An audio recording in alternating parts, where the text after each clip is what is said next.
So, what do you know about Hadassah?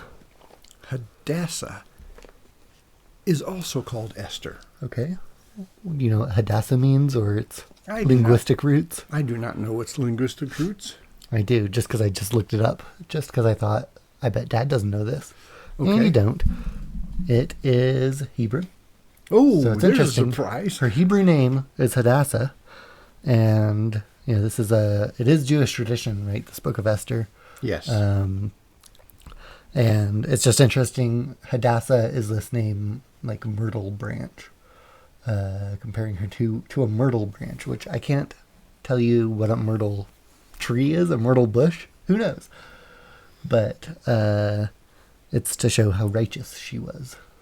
So I think my understanding is this name was given to her afterwards. But I don't actually know. Doesn't really tell us. Okay. Interesting. It's an interesting introduction to the book of Esther. We're getting into pretty far into the Old Testament now. Yeah. Got some interesting books coming up, as if the ones we just already done haven't been interesting.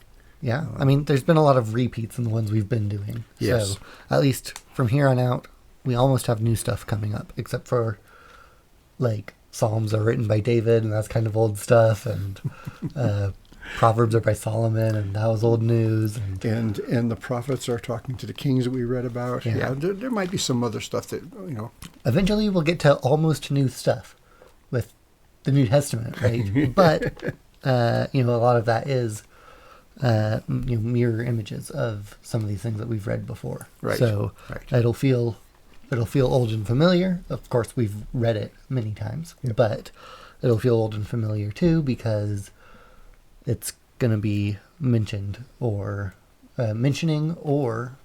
just straight mirrors of things that we've read before. But today we're in the book of Esther. Esther, it takes about 30 minutes to read, and it's a self-contained story. Yeah. It is not it's not like you have to have read other stuff to understand Esther. And many people are aware of the story of Esther. Basically, the king commands his queen to come before him, and she refuses, which is an interesting development because you wonder why she refused to come before him. Yeah. And it's been said by some people that the reason that she refused to come before him is that she was supposed to come before him in her birthday suit. Interesting. Yeah, I mean, it's not clear. It doesn't really say. It just says that he orders them to bring Queen Vashti before the king with her royal crown. And to display her beauty. Yeah. To show the peoples and the princes her beauty, for she was lovely to look at. Yep. So, even if it is, she's, either she's naked or she's not, right? Right. But, in whatever way, she doesn't want to be portraying herself that way. She doesn't want to be exhibiting herself in that way. And that really angers the king. You didn't do what I told you to do. Yeah. Which sets the stage kind of for some thoughts about the role of a husband and the role of men and whether women are supposed to obey whatever the husband says, which is exactly what the king's counselors are afraid of. Queen Vashti has set an example that now women everywhere are going to refuse to do what their husbands tell them to do. Yeah.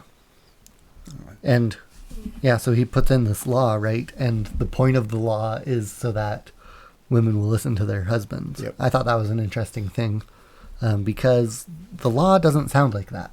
The law just sounds like I'm getting rid of my wife. Right. But they're using Vashti as an example to the women of the realm. Yeah. So then the king's counselors recognize, well, what do you know? We got rid of the king's wife, and now he's alone, and we should find for him another wife. Yeah. It's interesting the way chapter 2 starts. After these things, when the anger of the king had abated, he remembered Vashti and what he had done and what had been decreed against her. So he's no longer angry, and he's remembering, well, now I don't have a wife. Yep. I thought that's an interesting thing to remember. It's not the sort of thing, that's not the way I would talk about it, right? I wouldn't say like, oh, now I'm remembering I don't have a wife. Right. Because it wouldn't be a remembering. It would just be like existing. I don't know. Right. Interesting things in chapter 1. In verse 8, they've been drinking and serving all kinds of wine and the royal wine, and it says the drinking was done according to the law, and there was no compulsion. For so the king had given orders to each official of his household that he should do according to the desires of each person. They didn't force anybody to drink. Yeah. Which is good. It's not good when you're forced to drink. So then we get to chapter 2, and they're going to have a beauty contest.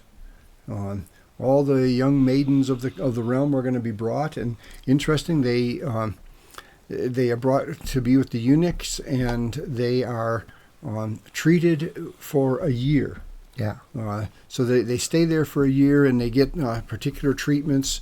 The first 6 months, they have the oil of myrrh, and the next 6 months they have spices and cosmetics. Yeah. All of this getting ready for them to parade in front of the king to decide, for him to decide which one of these women he wants to claim as his own. Whoever can get oiliest can be the queen. Yeah, whatever the Ahasuerus took to be beautiful, the women were supposed to try to emulate that.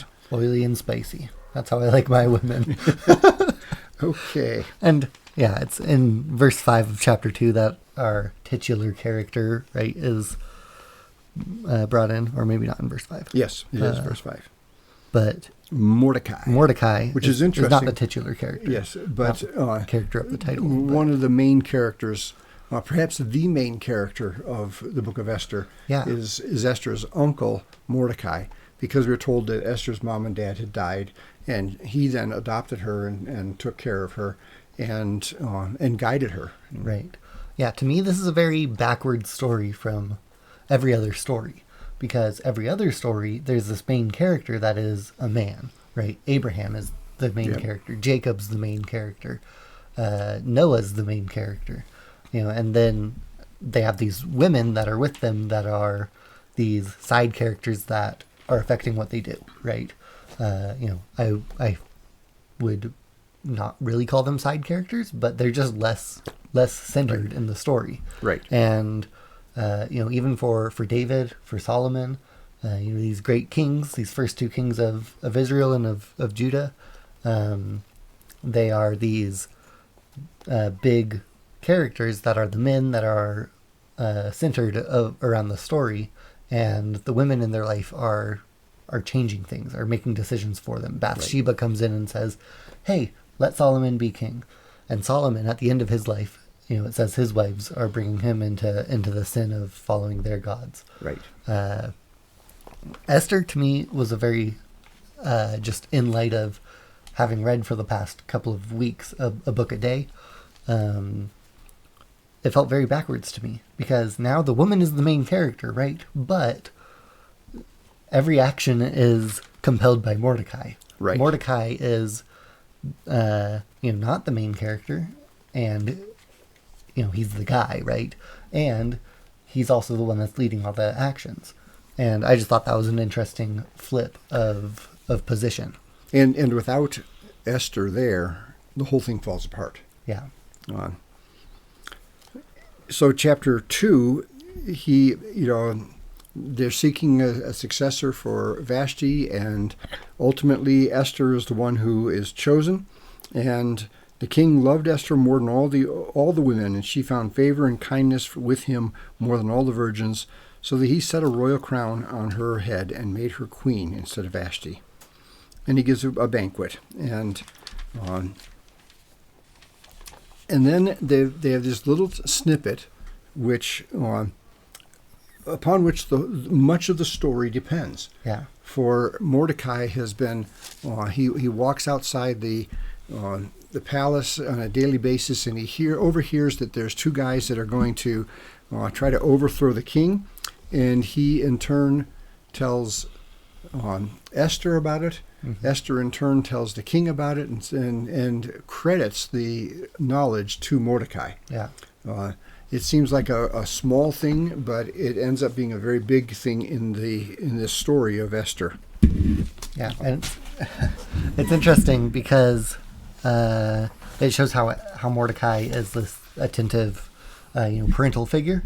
Because the reason he's walking by the palace every day is because he wants to check in on Esther and see, hey, how are you doing? And it seems like sometimes he's able to see her and sometimes he's not. But every day he's still walking past, checking in on her, checking in on, the dealings in the palace to see what's going on. Yeah. And, it lends credence to why Mordecai is able to be such a big figure in this book, because he's someone that really cares. He, shows it in his actions, not just in his words, right? Right. In chapter 3, we're introduced to Haman. Haman is a counselor to the king, mm-hmm. and he's good at his job, but he's also very proud. Yeah. And they have set out a command that people have to defer to Haman, bow down to him, pay homage to him, and this becomes the crux of the battle which takes place in the book of Esther. Right. Because Mordecai, being faithful to the Lord God of Israel, refuses to bow down to Haman. Yeah. And Haman, getting used to having everybody bow down to him, notices that Mordecai doesn't. Yeah. And because of Mordecai, Haman wants to kill all the Jews. But the reason he wanted to kill all the Jews is because he really just wanted to kill Mordecai, right. But he couldn't just pick on Mordecai in his mind. So what we have here is the first Nazi. I guess so. The attempt to exterminate all the Jews. Yeah. Which was pretty significant, and we're going to find something later that it actually took place on March 2nd of this year. You don't know, do you? Interesting. I did not know that. I got something that he doesn't know. So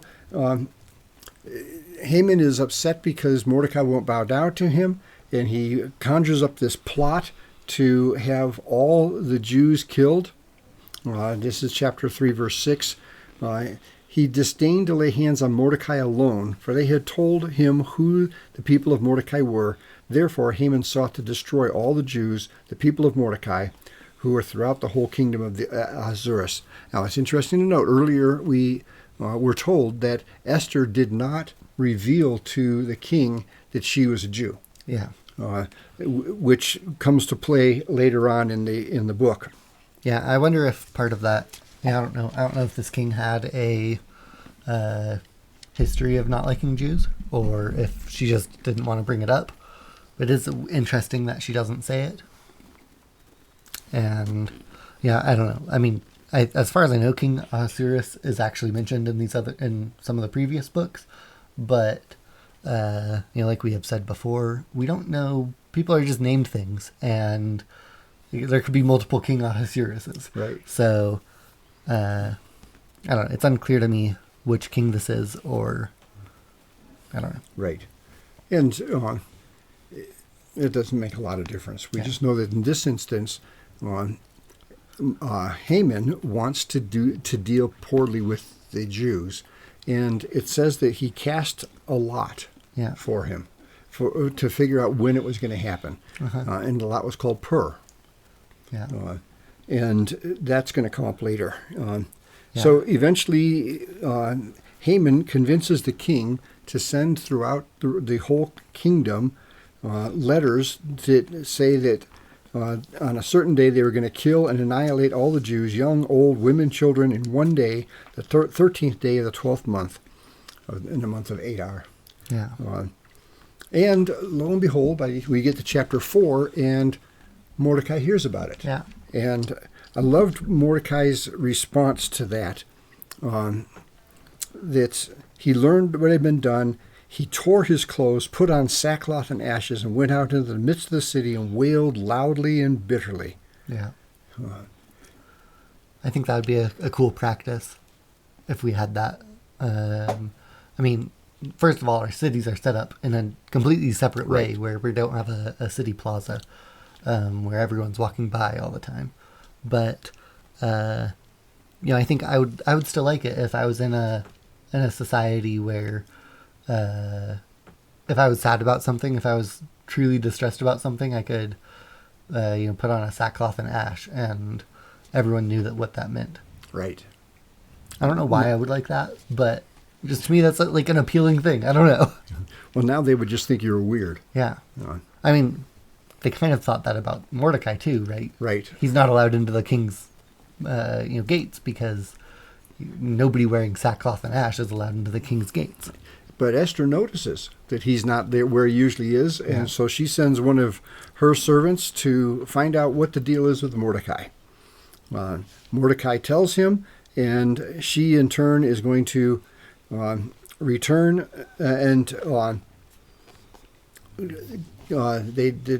she discovers what has happened, and she tells her servant to go back to Mordecai and reply to him, what am I supposed to do? Yeah. It's interesting.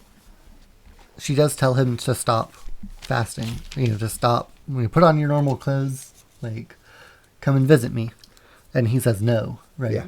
And,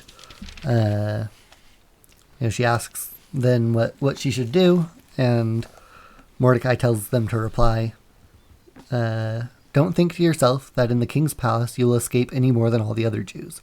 For if you keep silent at this time, relief and deliverance will rise for the Jews from another place, but you and your father's house will perish. Yeah.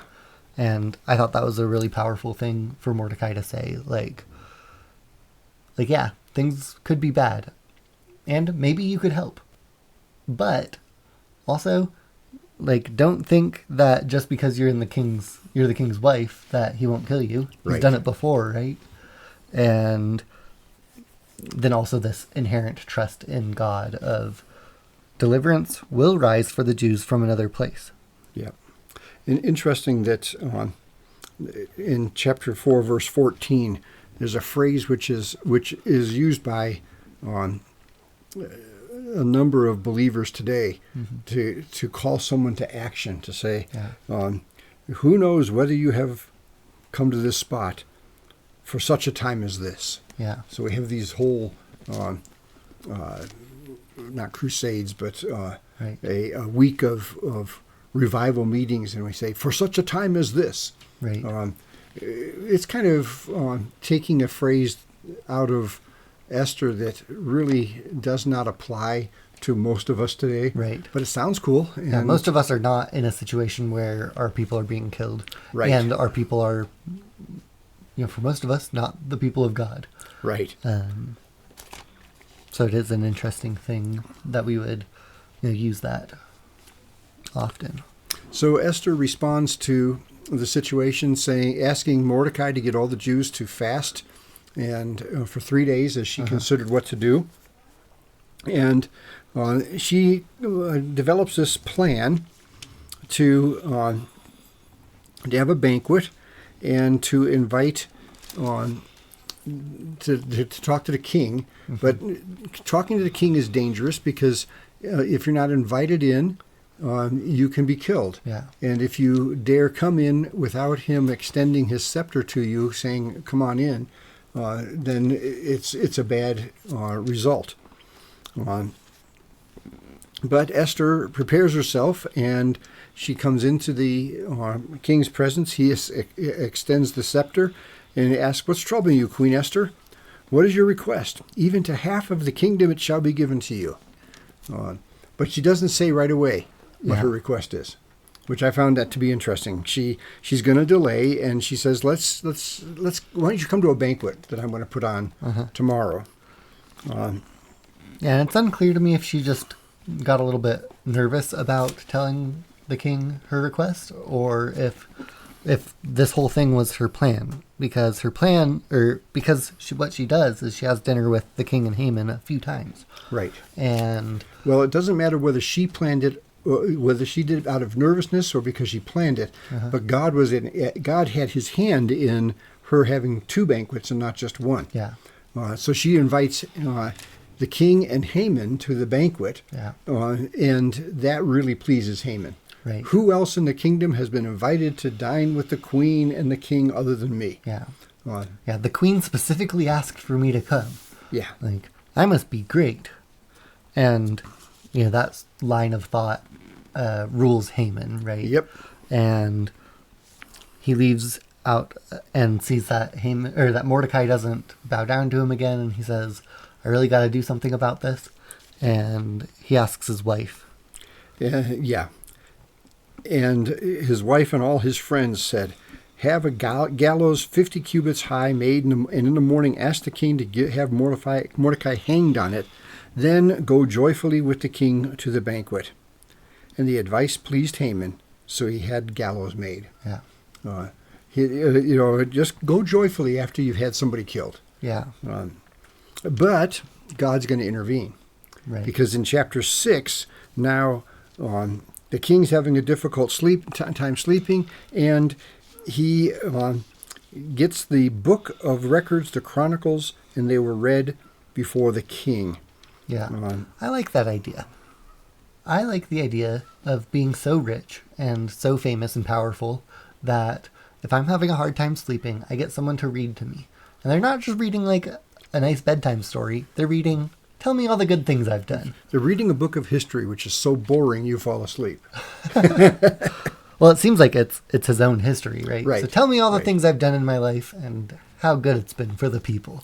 And they find in the book of Chronicles that Mordecai had, or actually someone had saved the king's life by, revealing this plot to overthrow him. They discover it's Mordecai, and the king says, did we do anything for him? Yeah. And wouldn't you know it, just as he's thinking this, Haman is in the court, Right. and he comes to Haman and says, hey, what should I do for someone that I want to honor? And Haman, being pretty self-centered, immediately assumes that Ahasuerus is asking him how to honor him. Yeah. And It's a so- funny thing. This brought back to me thoughts from some of the previous books where it says the way that you want, I guess, David, when he's cursed, and some of these other kings say, like, if I'm cursed, like, maybe that'll be a blessing for me. And yeah. if I curse someone, how do I know that that's not going to fall back on my head? And this is what happens to Haman, right? He wants to curse his enemies and bless himself, and he comes up with this great plan. Okay, if I wanted to be blessed by the king, which of course the king is going to bless me, even his wife loves me. Right. I want to wear the king's clothes and his crown, and I want to ride his horse throughout town, and everyone's going to bow down and say, oh, wow, this is so great. Yep. This man deserves to be honored. And how quickly the tables are turned on Haman. Yeah. The king says to Haman, take quickly the robes and the horse which you have said, and do for Mordecai the Jew, who is sitting at the king's gate, do not fall short in anything of all that you have said. Yeah. So, Haman's thinking, I'm going to get all these things, and then it's handed to the person who he most despises in the world. Yeah, and not just it's handed to him, but Haman is the one who has to carry it out. Yep. It's like already a very big punishment for Haman that he's the one who has to go get the king's clothes, go get the king's horse, and then put it on Mordecai. So after this has happened, Haman returns home, and he recounted to Zeresh, his wife, and all his friends everything that had happened to him. These are the wise men who told him to build the gallows. And his wise men and Zeresh, his wife, said to him, if Mordecai, before whom you have begun to fall, is of Jewish origin, you will not overcome him, but will surely fall before him. Yeah. Which is an interesting twist that... Yeah, that now they have this perspective of, oh, he's a Jew. Yeah. You didn't tell us that the first time. Like, obviously, God loves the Jewish people. Yeah. Obviously, good things happen to the Jewish people. So while they're having the discussion, the king's eunuchs come and bring Haman to the banquet which Esther had prepared. This is the second banquet. And Haman's probably thinking, like, okay, well, I don't like it that Mordecai was honored, but at least I get to have dinner with the king and queen again. They're honoring me again. Yep. Maybe one day I'll be honored that way. So it's in chapter 7 that the king convinces Esther to tell him what she wanted, and she lays it out and says that someone has convinced you to have everybody, all my family. I guess the camera's off. What do we do? Can we pause this, or? You get a different view of us. How exciting. Okay, so he can, she says, someone has convinced you to have all of my relatives killed. And the king says, who did that? Who would have the audacity to do that? And she says, a foe and an enemy is this wicked Haman. Yeah. It's almost funny from the king because his response, who would want the queen dead? I'm the only one who can kill the queen. That's kind of the way I took it. It's just kind of funny to me. But so the king is understandably outraged, and he arose in his anger, and he then goes and has Haman hanged on the gallows he had prepared for Mordecai. Yeah. And, the story could end there. Right. But it doesn't. Yeah, there are a couple more chapters. Yep. Kind of interesting. And the chapters to come are about the rise of Mordecai. Right. As he becomes, he takes the place of Haman in the kingdom. So he goes out from the presence of the king, and they reverse the order, that where instead of everyone getting permission to kill the Jews are given permission to defend themselves and to actually take loot from others in the kingdom. I thought it was an interesting decree because they say the decrees of the king cannot be reversed. They cannot be revoked. Yep. And they don't revoke it, right? They don't revoke the law saying that everyone can kill Jews if they want on this day. But what they do say is, before we were saying the Jews are not allowed to defend themselves. Now the Jews are. And it seems like that's, what the Jews do. Right. The Jews, mostly, they just defend themselves. And they're pretty good at it. So, just as there were a decree sent out under Haman, now there's a decree sent out by Mordecai. And I thought it was interesting in chapter 8, verse 10. He wrote in the name of the king and sealed it with the king's signet ring and sent letters riding by couriers on horses, riding on steeds sired by the royal stud. Yeah. Just these... he's got the best horse in the land, and he's gone to stud, and they have all these steeds because of that. Yeah. I think of horse racing and how many times we see that this horse that's running is of the line of Secretariat or something like that. It's pretty cool. And let's see, in verse 16 and 17, for the Jews there was light and gladness and joy and honor. In each and every province and each and every city, wherever the king's commandment and his decree arrived, there was gladness and joy for the Jews, a feast and a holiday. And many among the peoples of the land became Jews, for the dread of Jews had fallen on them. Yeah. Interesting type of evangelism. Right. But understanding that somehow the God of Israel is protecting the people of Israel. Yeah. It's interesting yours says became Jews, because mine says declared themselves Jews, which gives an implication that they just were Jewish people and they were just hiding that. The same way Esther's hiding it from her, Right. From the king at first. I thought, this whole situation, these laws are kind of like a purge law, right? Like the movie Purge, where it's a law-free day.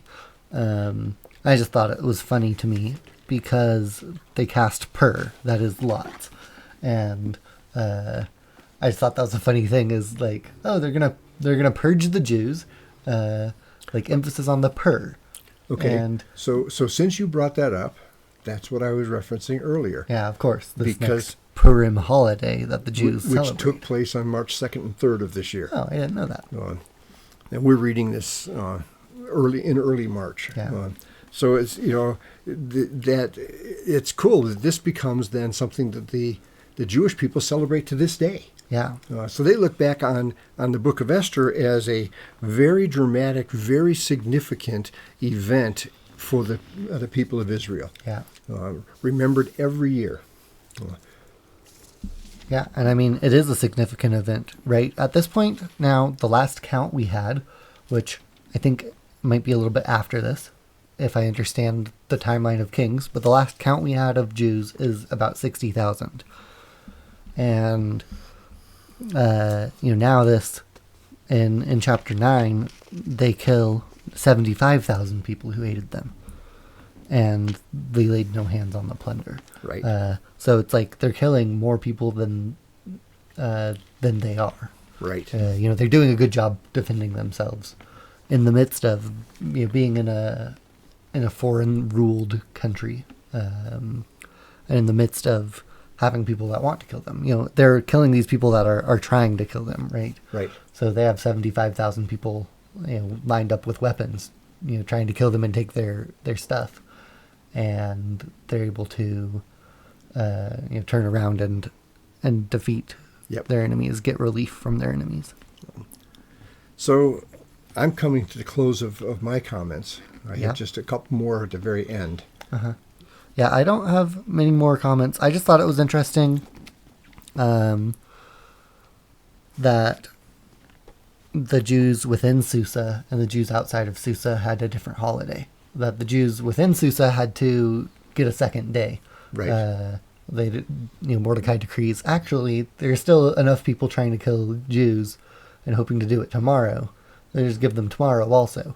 And so they're celebrating on the 14th day, and the Jews outside of Susa are celebrating on the 13th, or the opposite. They're celebrating on the 14th day outside and on the 15th day inside Susa. So Mordecai keeps advancing, and the book ends. Chapter 10 only has 3 verses to it. Yeah, I was wondering, is this the shortest chapter in the Bible? I guess maybe when we get to the Psalms, there's a shorter psalm, perhaps. Yeah, some of the later psalms are pretty short, but we'll have to put that in the back of our mind and see if we can remember it when we get to there. But Mordecai becomes a great leader. It says all the accomplishments of his authority and strength and the fullness of the greatness of Mordecai to which the king advanced him, are they not written in the book of Chronicles of the kings of Media and Persia? Yeah. These books of Chronicles must be a thing back then. Right. It does seem like, at least King Ahasuerus is reading his own book of Chronicles, and that's how he remembers to honor Mordecai. So at least there are these books of Chronicles, and I don't know where Media is. I have an idea of where Persia is, and I have friends from there or that live there even currently, and I don't have any clue where Media is. Do you? No. Yeah, so that's interesting. Now we're getting into close enough in time that they're mentioning some places that I just know. Earlier they mentioned he's king from India all the way to Ethiopia. Yeah. And those are just modern day places. Maybe the borders are not the same, but it gives me an idea. This is a king over a large area of land. Yep. I know where Ethiopia is, and I know where India is. It's a large section of the world. Yep. Just interesting to think. Just where this Media in Persia is, and this is what Queen Esther was queen over, or I don't know. So we finished another book. Yeah, so that's the Book of Esther. We go on to the Book of Job, which is confusing to some people because it's spelled like job. Right.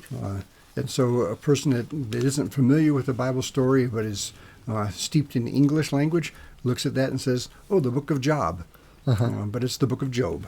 Yeah, and Job is time travel backwards in time, right? Yes. As far as I understand, it's very far backwards in time, perhaps even before Noah's Ark, right? Yes, that is the general consensus that we're going to go back in time now. Yeah. So it's a little bit of a different book, but I like these ones that are more character stories. Yeah. Of course, Job is a little bit different. It's a little bit more. Everyone's just going to sit down and have a conversation for a long time. Yep. But I don't know. I like Esther because it is this character story of Esther and Mordecai, and what they're doing, and a little bit less like let's read all the kings of Judah and what they did and how they were evil. I think we're going to get introduced to the shortest man in the Bible in the Book of Job. Okay. So Interesting. We have that to look forward to. Yeah. Okay. All right. Well, our camera didn't work apparently this time, so sorry about that, but we'll get that fixed for next time. Have a nice day. You too.